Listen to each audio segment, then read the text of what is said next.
Hi, this is Vashi Nedomansky. I'm a film editor based out of Los Angeles, and I wanted to first of all welcome you and thank you for taking part in my post-production quick course, which consists of 10 videos and also a 69-page PDF that will go further into depth into all the topics that we're going to talk about over the next 10 weeks.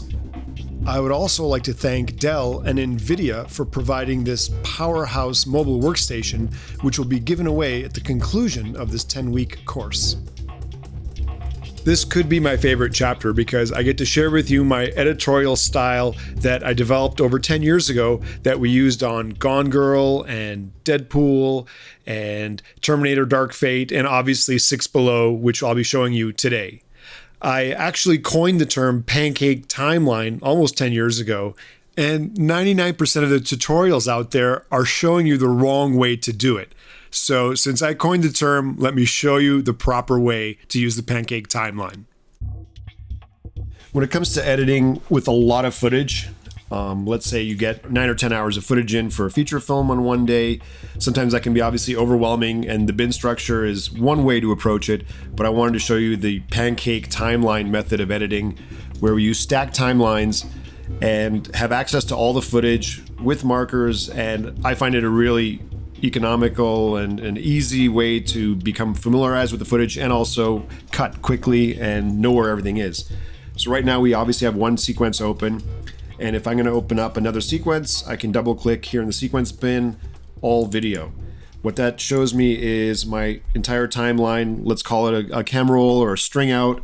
In this sequence right here, I have almost 20 hours of footage. It's for a documentary I'm working on, so it's just all random footage and all my markers are up there. So what I do in Premiere is I leave the all video, it has all my footage, the cam roll on top. I grab the name tag for the sequence that I'm cutting into, and I drag it down and put it underneath, so I have two timelines now stacked one on top of each other.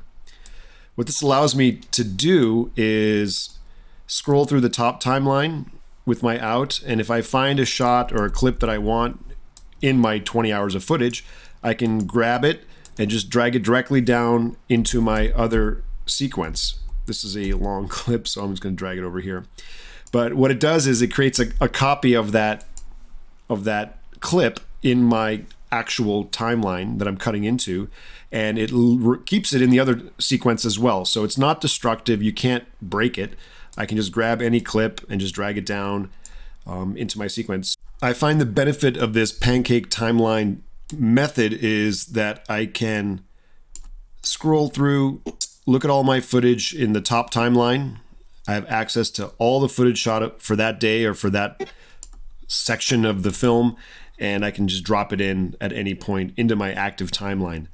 Now, obviously, just dragging and dropping is not the most ideal if that's your only option, and if you do in and out points, you have to then copy paste that chunk and paste it down below. So that's not optimal. So there's an easier way if you have to do really fine editing, but maintain access to the entire raw footage sequence. So I'll close the all video, and what I'll do is a second method with the same approach but with a lot more functionality. I go back to the sequences, I'll right click and open this in the source monitor. Now it's in the source monitor as a sequence, but I can't see it. I can scroll through, I have access to all the footage, but I can't see the actual timeline.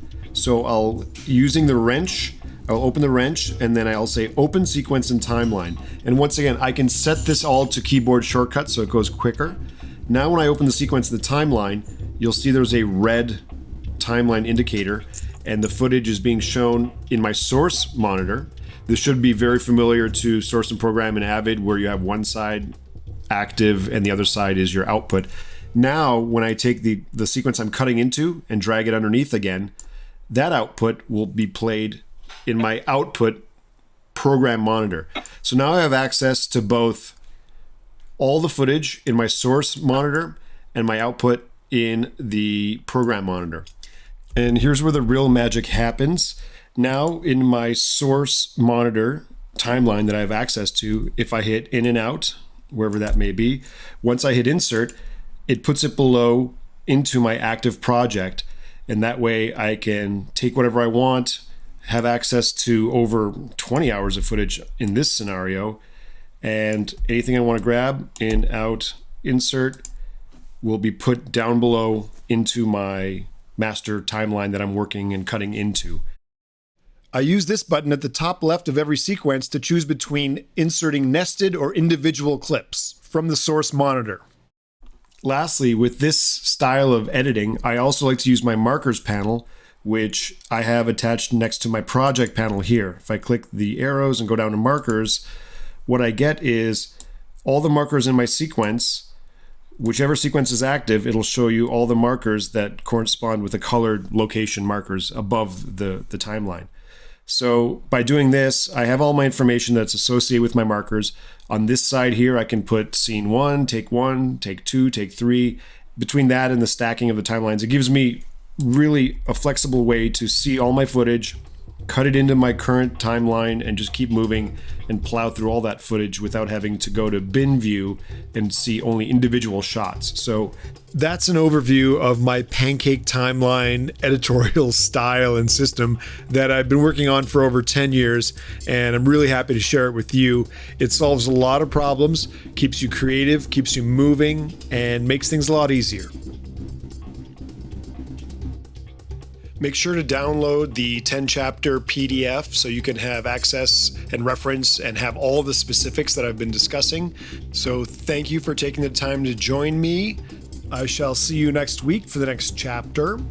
Until then, stay safe and be kind to one another.